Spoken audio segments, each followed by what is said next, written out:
ang mga Pariseo, mga magtutudlo sa balaod, dili sila makadawat ug wasad sila motuo nga si Hesus makahimo pagpasaylo og mga sala.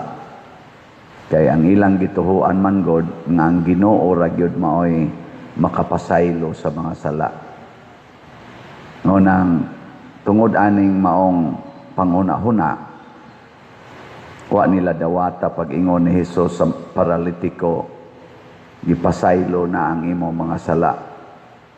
Bisan nasayod sila nga sa ilang kultura o sa ilang gituuhan, ang kanang mga Hudiyo nagtan-aw sila nga kanang sakit sa tao gumikan gina sa sala.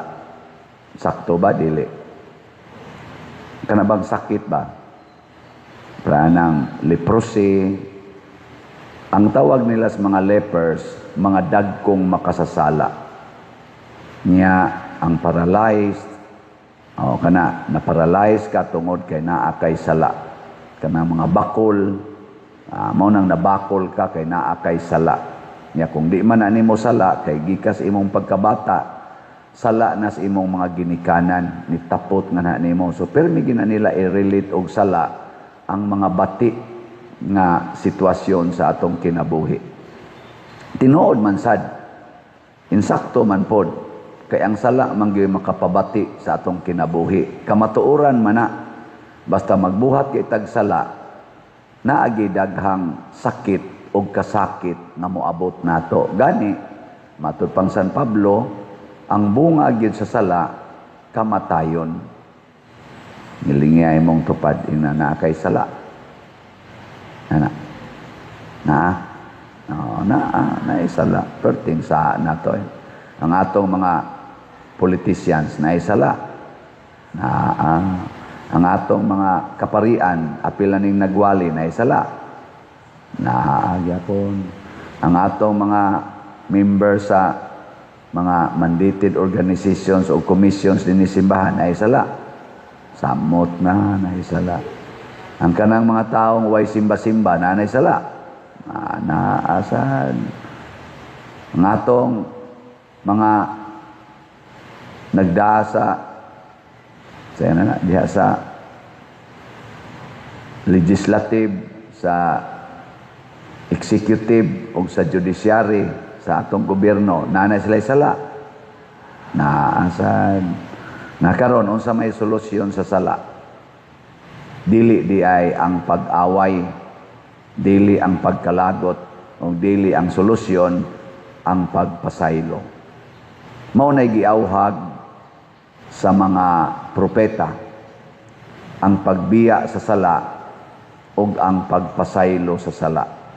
Mao sa nay sentro sa wali ni Hesus, kapasayloan sa mga sala. Kung magdinumtanay na gud ta, musamot kadaghan ang sala. Munang di gyud pwedeng magdinumtanay. Sa ato rong katilingban, daghan ang nagdinumtanay.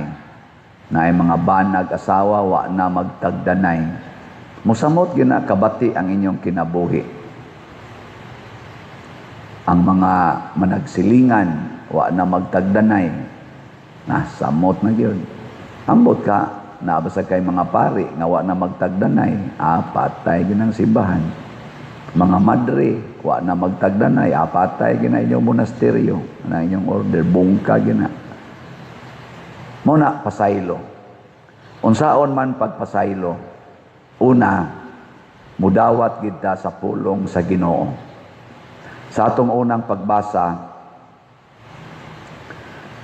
si Amos, ginganlan ni Amasias, katong pari, nga suod sa hari, nga buangon, nga nganlag Hiroboam. Giingna ni Amasias, igo na propeta, balik na ngadto sa yuta sa Huda og panginabuhi didto pinaagi anang imong pagpanagna. Kani bang maglisod ta og himog pasaylo kung di ta maminaw sa pulong sa Ginoo.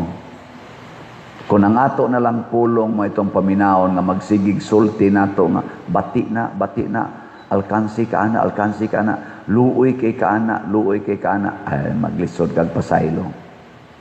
Mao na ang una gideng buhaton, maminaw tas pulong sa Ginoo. Isulti na sa propeta, isulti na sa Biblia, isulti na sa mga panghitabo sa atong kinabuhi. Paminaw sa Ginoo. Mao bitaw ang ato rong tema sa atong archdiocese karong tuiga, listening church. Unsa gito nang listening church? Unsa toy sumpay ana? Listening church, hearing God's words and the cries of His people. Maminaw ta sa pulong sa Ginoo ug sa pakiluoy sa atong isig katawo. Mao na ay una natong buhaton. Nabitay anak nga naghimo og krimen kadtong nahitabo sa Tacloban. Sa atong na hibaw-an sa na social media, ang iyang ginikanan tawgon nato dysfunctional, magsigig away nya siya sad maigro sa away, nahuog siya og battered child nagtubo niya na. Way pagpasayloay ang ginikanan, siging sininghagay, way kalinaw. Ang resulta, ang bata gubot sa utok, pag-abot sa panahon nga naa siya gikalagutan, galisod sa siyang pasaylo. Nga haron mawa ang kagubot siyang utok, kay gubot dito sa pamilya, gubot sa dito eskwelahan, may pagmugamit tag armas, pamusilon tani sila para mahilom. Mao na atong solusyon, patya na lang na. Haron mahilom na, dili aron mahilom pasayloa. Nindota no? Sakto ba ng pamaagis Ginoo o sayok? Kung atong tawgo na siya tawhanong analisis, sayop yun. Kay mag-anad man ang buangon. Pero kung atong tanawon sa matas pagtuo, wisdom of God, puwerteng saktuha. Nganong puwerte mang saktuha? Kay kana di ang pasaylo mga igsuon, makapatransform na sa kasing-kasing sa tao. Daghan kaayong mga taong dautan kaayong binuhatan nga gisigihag-hatag og pasaylo sa mga taong suod sa Ginoo na nga usab ilang kinabuhi. Usanan ni ana si San Pablo. Sa dihang si San Pablo giingna ni Ananias, igsuong Saulo, gipasaylo na ang imong mga sala o gipaanhikos Ginoo aron ayuhon kas imong sakit, na usab gyud si San Pablo. Si San Agustin, giingnan sad ni Saint Ambrose, gipasaylo ng imong mga sala, ayaw ka guilty. Offer sa Ginoo sa imong kaugalingon, nahimong pari si San Agustin, nahimo pang santo. Ana. Mao na ang pasaylo, the power of forgiveness. Kamatuura na nga makita nato sa katilingban nganong magdinumtanay pagyud. Mag-isig na lang tag paningkamot, tinabangay aron mawagtang ang sala. Matod pa sa atong tubag sa Salmo, ang mga hukom sa Ginoo matuod ug silang tanan matarong. Nya unsa may hukom sa Ginoo? Pasaylua ang nakasala, dumti ang sala. Iko na ba ato kunong i-repeat? Ready, go.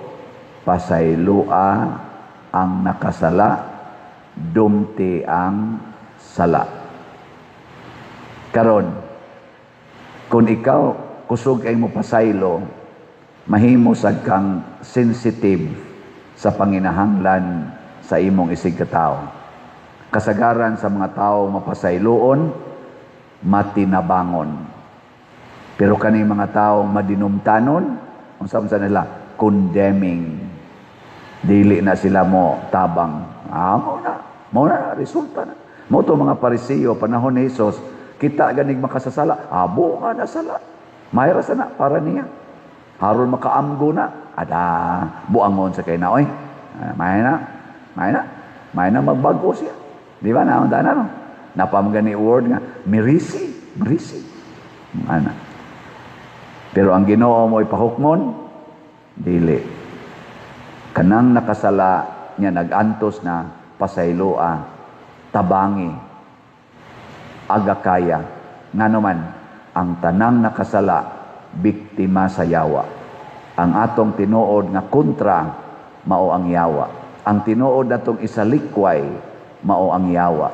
Dili ang biktima sa yawa. Nilingian sa imong tupad ina kapila na ka na biktima. Ana no? Oy, hasta ganini nagwali kadaghan na ni na biktima. Nya usa sa atong paagis pag sagakay sa nabiktima mao ang pagtabang sa ilang kinahanglan. Padanglitan kita ron dinhi unsa may atong panginahanglan. Raffle tickets.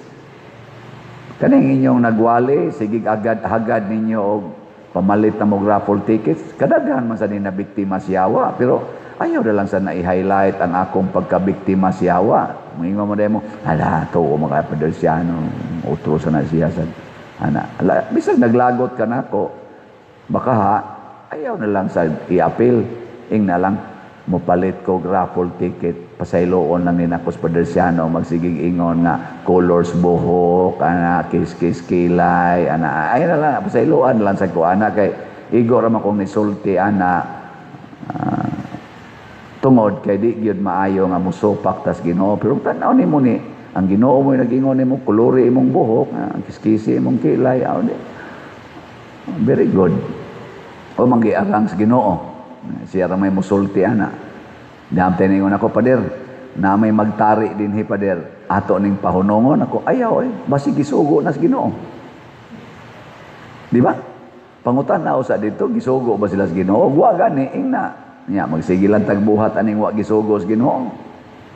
Dito das onas akong assignan nga chapel disco. Ingon sa mga batanon disco pader, disco gyud.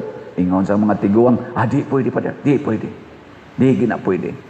Ingon sa mga batanon, kamo mga tiguang, di mo gusto disco nya, limot mo ni among gusto. Way lami pista basta way disco. Pagpangutanan nila nako na konsaon kanina ko pag-reconcile ning tiguang ug ang batanon. Nako sige. Una-hunaa sa inyo mga batanon assignment. Una-hunaan ninyo asa nato makita ug unsaon nato pagpakita ang Ginoo dihas diskuhan. Makapakita kay mos Ginoo dihas diskuhan nya San Roque man to among patron makit-an gani si San Roque ug ang Ginoo dihas diskuhan kana proceed tas disco pagsunod na mong kita imong butang blisod pa dilo magbutang tag altar dito pa dilo ina sa kano magdisco ta butang tag altar so ako sa adto galisod sa ko mo to ang resulta ni come up me og Christian disco. Nako, Christian disco.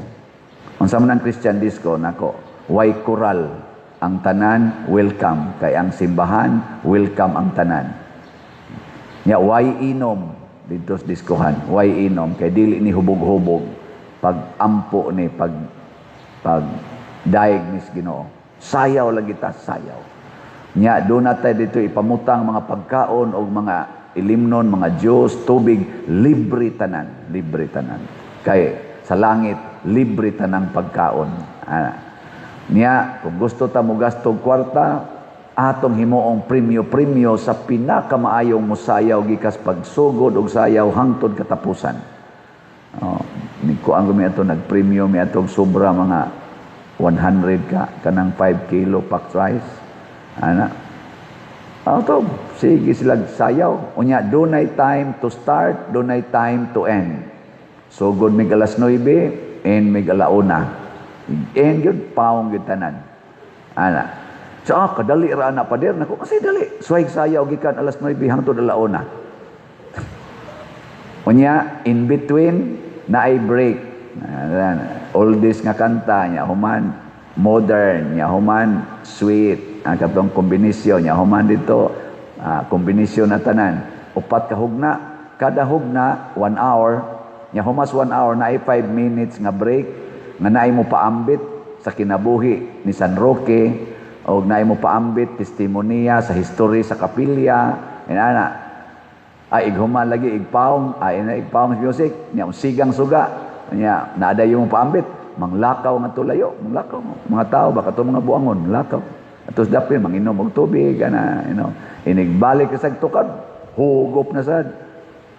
Basta pag human lagi namo, porting aligriha, daghan kay nakadaog, do nagi usa ka tawo nga nahurot gid niya kadaog na apil sa daog bagi kas first part, second part, third ug fourth. Paghatag namo upat ka bag nga rice, wa na siya mudawat. Kay di naman siya kabarog. Kay tiguang man sa kangguhan. Ingnan niya yung anak, kuha alang day, di na madagbarog, ibikugan kong bayan. Pero daog siya. Niabot na lag mga usa ka buwan, human sa pista, maulang niya po giistoryahan sa mga tao, ang kanindot. So kung giyahan ta sa Ginoo, nindot yun ang resulta.